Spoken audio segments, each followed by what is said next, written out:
Welcome to the one more class of business checklist. Where to invest your money, where you are going to invest, how to invest, everything comes under the business checklist. उसी business checklist में हम लोग आ जाते हैं price checklist. Company के price checklist में हमें क्या क्या चेक करना होता है, just come to the point. Revenue model, cost model, profit and loss statement, balance sheet, cash flow statement, key ratios, valuation basis. तो ये सारा हम लोग प्राइस लिस्ट चेकलिस्ट में चेक करते हैं. रेवेन्यू मॉडल क्या है? रेवेन्यू मॉडल में है कि कंपनीज की रेवेन्यू इंक्लूडिंग टॉप लाइन पे कंपनीज की रेवेन्यू क्या है, कंपनी कैसे उसको कहाँ पे वो मतलब कंपनी के पैसे आ रहे हैं, कंपनी कैसे पैसे जनरेट कर रही है, everything comes under the revenue model. Then cost model. Cost model company की कॉस्टिंग, जो कंपनी कॉस्टिंग कैसे कर रही है, एवरीथिंग आपको सारे डिटेल्स कंपनी के वेबसाइट पे आपको मिल जाएंगे. Then profit and loss account. Company के प्रॉफिट एंड लॉस अकाउंट बताती है कि कंपनी के पास प्रॉफिट कितना है, लॉस कितना है. लास्ट 3 इयर्स का आपको देखना होगा, क्योंकि लास्ट 3 इयर्स के जो कोई भी स्टेटमेंट होते हैं वो आपको नेक्स्ट 3 इयर्स की उसकी फ्यूचर को बता देते हैं.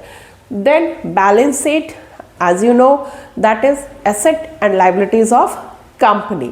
Then cash flow. Cash flow company का इनफ्लो कहाँ है, कंपनी का आउटफ्लो कहाँ है, everything comes under the cash flow. These are the basic thing. That company के पास पैसे आ कहाँ से रहे हैं, इनफ्लो कहाँ से, और कंपनी इन्वेस्ट कहाँ पे कर रही है, everything comes under the cash flow.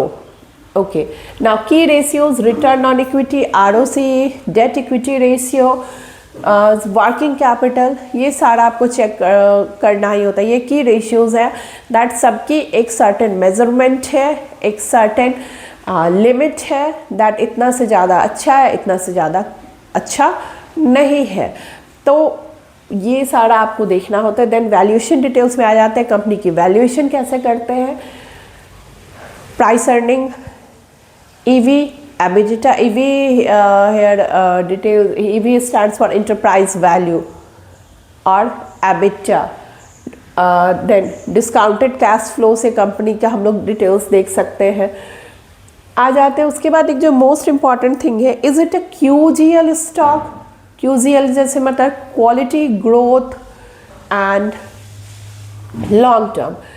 Quality of a business is good और ग्रेट. कंपनी की जो बिजनेस की क्वालिटी है, जो उसका मैनेजमेंट है, जो उसके काम करने का तरीका है, वो गुड है या ग्रेट है. That is the most important thing. Q of management, it's management has quality, integrity and growth. Company की मैनेजमेंट की क्वालिटी है, इंटीग्रिटी है, और उसमें ग्रोथ ओरिएंटेड लोग हैं या नहीं. Who is the CEO of company, who is the CMO of company. CEO as you know chief executive officer, CMO chief marketing officer. तो ये आता आपका quality of management. Then growth for next 3 years. मैंने बताया था last 5 और 3 years के अगर आप स्टेटमेंट देखते हैं, then you can easily evaluate next 3 years for your investment. Then next is the L. All of the above are sustainable for long term. जो भी अभी हम लोगों ने प्राइस चेकलिस्ट के अंदर देखा है, ये लॉन्ग टर्म के लिए सस्टेनेबल है या नहीं. हम लोग लॉस में क्यों जाते हैं? कंपनीज देखिए, तो जो नेचुरल डिजास्टर होती है, नो वन नोज. कोई पॉलिटिकल टर्मोइल हो गया, नो वन नोज. कंट्री के बीच में वॉर हो गया, नो वन नोज. कोविड आ गया, नो वन नोज. बट इन सब चीज़ों की सर्टेनिटी, वैसे भी 100% सर्टेनिटी किसी भी चीज़ों की नहीं होती है. 90% भी एक्यूरेसी नहीं होती है. ऑलमोस्ट हम लोग 70 और 30 का मार्जिन लेके ही चलते हैं.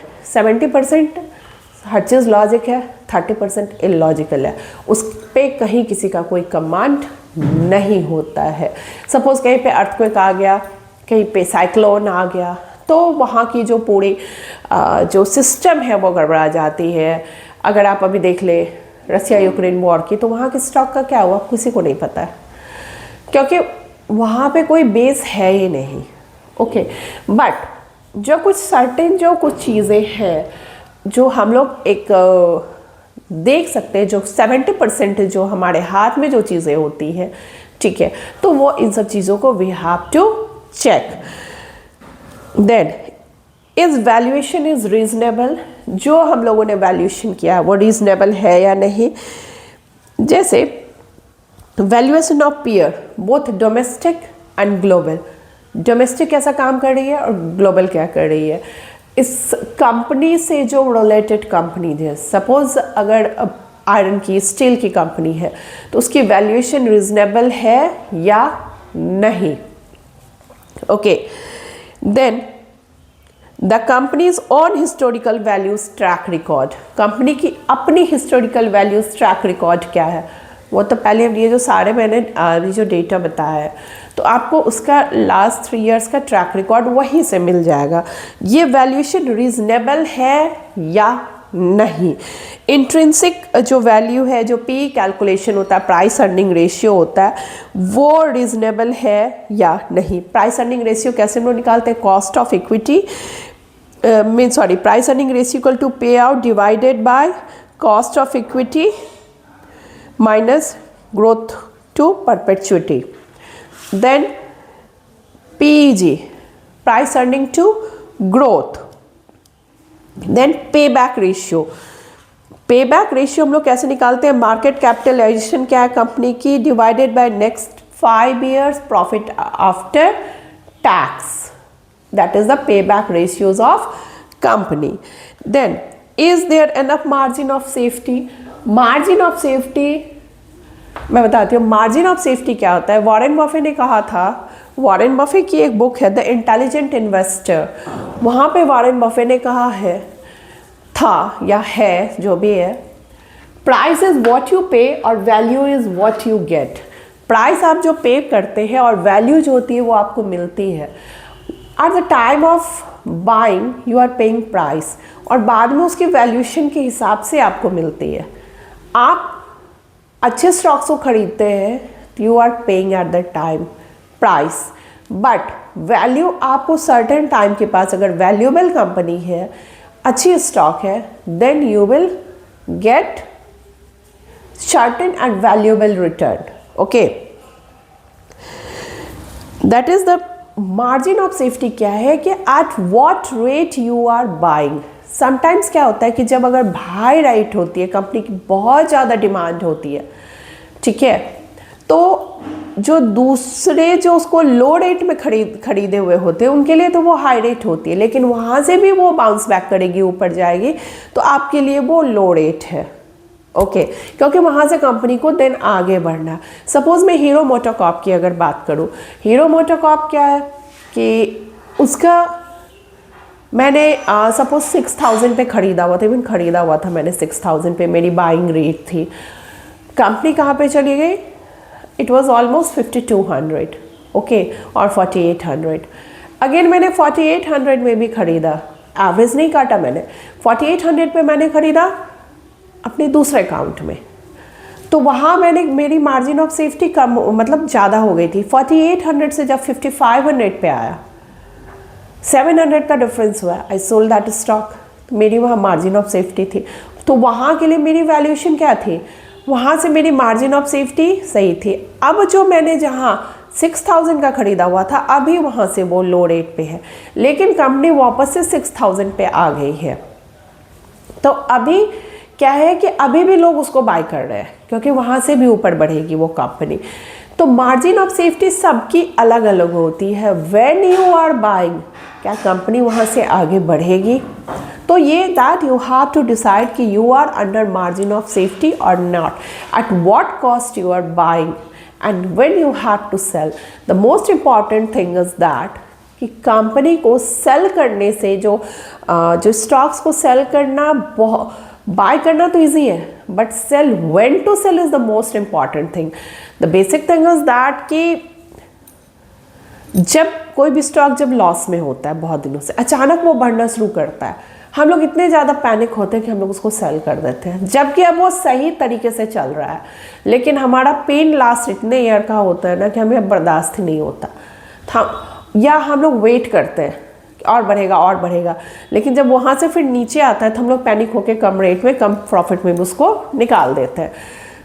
लेकिन कंपनी फिर वहाँ से बाउंस बैक कर जाती है, तो that is you have to decide is this your margin of safety और not. The function of margin of safety is in essence that of rendering unnecessary and accurate estimate of the future. The margin of safety is also always dependent on the price paid. It will be large at one price. It will be large at one price and small at some higher price. Higher price पे small है, large है किसी भी rate पे, depend करता है when you are buying. Non existent at some still higher price. कहीं higher price पे नॉन एग्जिस्टेंस है. So these are the thing you have to go through the all the things. You have to go through the price checklist. Different type of checklist are here I have discussed. Then you have to plan for your investment. One most important thing, that is the stock reasonably liquid? क्या ये stock reasonably liquid है? Liquid means उसकी cash में किसी भी चीज़ की liquidity क्या होती है, उसको कैश में आप कितने ज़्यादा कन्वर्ट कर सकते हैं, कितनी ज़्यादा जल्दी. दैट स्टॉक और that asset is called liquid stock. अगर ईजिली कितने जल्दी वो कैश में कन्वर्ट हो जाता है. Stocks which are liquid illiquid carry sufficient impact cost. Buying even small quantities will cause the price to increase. Small quantities में हम लोग जो खरीदते हैं तो वो प्राइस को क्या करता है, बढ़ाता है. Also when the investor decide to sell the stock, price get hammered down due to low illiquidity. अब क्या होता है, जब investor decide to sell the stock, prices get hammered down. जब प्राइस ऊपर हो जाता है तो लोग वहाँ से लिक्विडिटी के कारण उसको सेल करना शुरू करते हैं. Then you have to wait, क्योंकि वापस से फिर बाउंस बैक होगा. मैंने पहले ही बताया हुआ है कि स्टॉक मार्केट का बहुत ही कॉमन टर्म है, that history repeats itself. So you have to decide that you are in margin of safety or not. Everything if you are keeping in your mind, you will never have to face any type of loss. So take care. I will meet you in next class. That will be the risk checklist, how to check your risk. Take care.